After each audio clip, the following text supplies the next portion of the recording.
Hotshots to the movie. The Girl with the Dragon Tattoo is part of a phenomenon in Sweden and Europe that is destined to become just as successful in the U.S.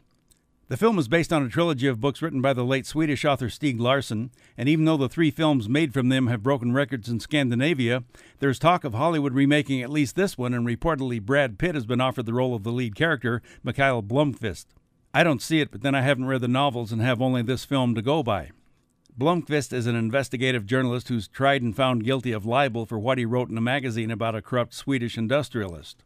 Blomkvist claims that he was set up, but before he serves his time in prison, he's approached by Henrik Vanger, the wealthy octogenarian and member of the Vanger Group, which is owned by a wealthy industrial family in their own right. Vanger lives on a remote island in the Swedish archipelago where the rest of his family members also have homes, and he hires Blomkvist to investigate the murder of his niece Harriet, who was 16 when she disappeared from the island back in 1966.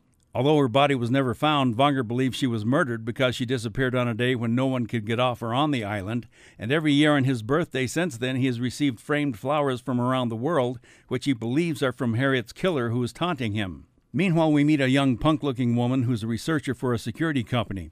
She tells her boss, "You order the goods, I deliver them." She is Lisbeth Salander, the girl with the tattoo. She's a computer hacker, and she's rude, lewd, and crude personified.